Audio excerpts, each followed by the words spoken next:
I want to spend a few minutes this week going over the Gettysburg Address with you. The Gettysburg Address is a speech by Abraham Lincoln given about midway through the Civil War in Gettysburg, Pennsylvania, after one of the bloodiest battles of the Civil War.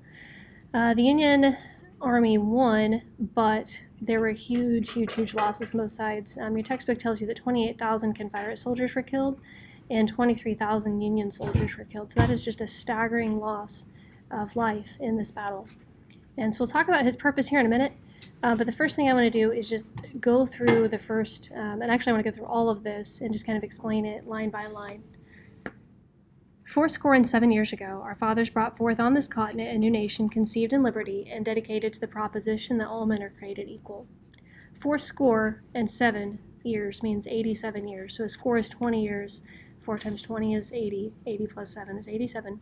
87 years before the Civil War was the American Revolution, the war that declared independence from England and made us our new country. And that country was founded on the idea that all men are created equal. Not too long before the Gettysburg Address, at the beginning of the war just a few years ago, Abraham Lincoln had delivered the Emancipation Proclamation, which freed slaves.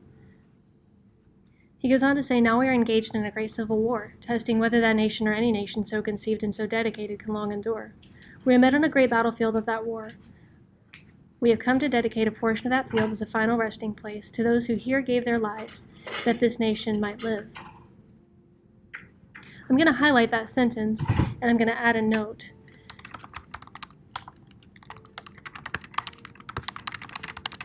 Abraham Lincoln's goal here is to dedicate the land in Gettysburg as a permanent memorial to the soldiers who died there. It is altogether fitting and proper that we should do this. But in a larger sense, we cannot dedicate, we cannot consecrate, we cannot hallow this ground. Notice his use of parallel structure here. He says, we cannot. And he does that for a couple of reasons.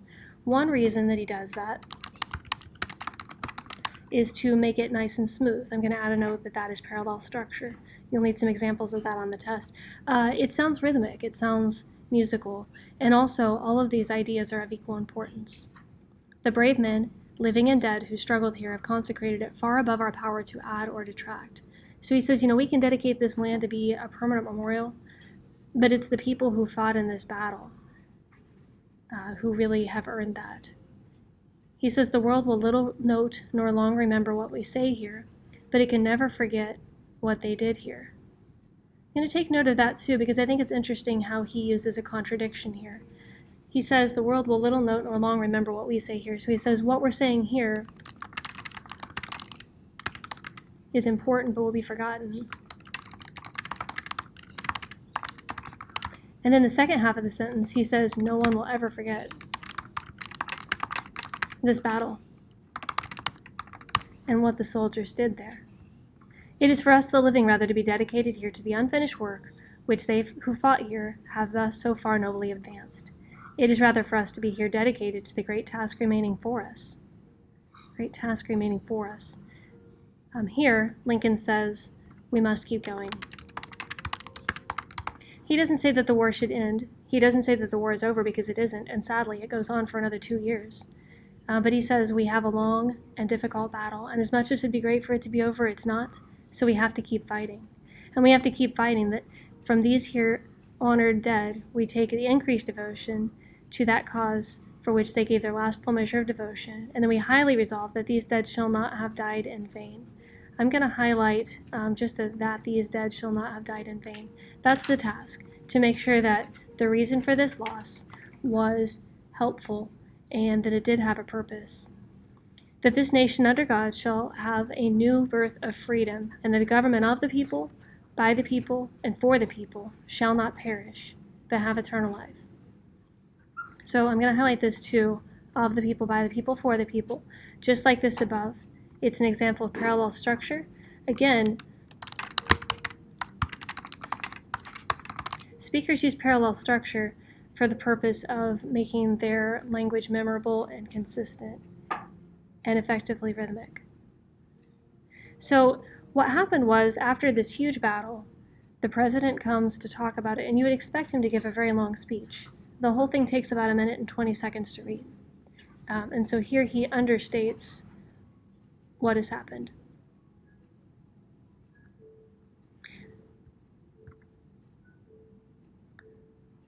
So let's talk through these questions here. This will check your answer for you as we go. But in the Gettysburg Address, Lincoln's main idea is A, the soldiers died because of injustice. B, these men would not die in vain. C, the Civil War was over after the Battle of Gettysburg. Or D, America deserved independence and freedom. We know it's not the last one because that was the American Civil or the American Revolution. That's already happened. And we know that it isn't that the soldiers died because of unfairness. They were enlisted soldiers who were fighting in a war. We know that it was important to him that these men would not have died in vain. For this one, what historic event does Abraham Lincoln mention at the beginning of the speech? Remember, the Emancipation Proclamation is a speech that he gave in the past. The arrival of European colonists happened in the 1400s, so that's a long time ago. The founding of the United States would have happened in 1776 with the American Revolution, the Declaration of Independence, and the end of the Civil War. One commonly wrong answer that people choose is this one, the end of the Civil War. Don't go with that one because he's not saying that the war is over, especially because he's midway through it. So choose your answer there. And then finally, what does Lincoln want the audience to do? Does he want them to continue supporting the war effort? Does he want them to reject the idea of war altogether? Does he want them to end the Civil War? And does he want to enlist the army in the army? And while he does want soldiers to join the army, and he does want the war to end, there's a better answer you can find up here. Finally, I want to talk through the analyze the text questions. These are in your textbook, and these are the ones that you answer at the bottom of your document on Classroom. Remember, all of these are in the Step 1 section. So I'm going to scroll to the back page. I want to call your attention to this because several people forgot these last week. The analyze the text questions are on page 60 of your book. So let's go ahead and go through these. The first one asks, why did Lincoln write and deliver the Gettysburg Address? What were his two main purposes? Explain using evidence from the speech. And so you want to think about, remember, he very specifically says the reason that they are there. And then the next thing you need to do is be sure to explain using evidence from the speech. We highlighted a sentence earlier when we were going through the passage, and you can use that here as your answer. The second question says the word dedicate is repeated several times in the speech. What does dedicate mean? What idea does Lincoln emphasize with the repetition of this word? So dedicate can mean to give your full measure of attention to. It can also mean to set aside. So here he has two purposes. One is to dedicate the land, and one is to dedicate to the continued idea of the war. So what ideas do you think he emphasizes with the repetition of this word? Go ahead and fill in your answer there. Up next, identify two examples of parallel structure in speech. If you look back on page 56 of your book, it defines parallel structure and explains how it works. When I was reading through the Gettysburg Address, I pointed out a couple of examples. How does his use of parallel structure persuade the audience to accept his message? And remember, when you think about parallel structure, the idea there is to make the language smooth and consistent and rhythmic, and that it keeps ideas of equal importance memorable and concise. Seminal U.S. documents often refer to themes and ideas that are important to the audience that they address. A seminal U.S. document is just a well-remembered or famous document. So what is the theme or underlying message of the Gettysburg Address? What lesson do you think he wants us to learn? This is up to you. Do you think that that theme is still important today? So like if you think that the idea of equality is still important today, explain why you think that. Explain the American ideals that the speech upholds, and then support your response with evidence of the text. You're going to need 2 or 3 sentences to answer this question fully and accurately. And then finally, the last question says, Lincoln refers to a great Civil War and notes that the Gettysburg is a great battlefield of that war.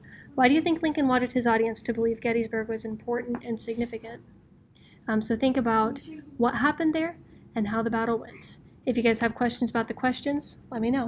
Thanks.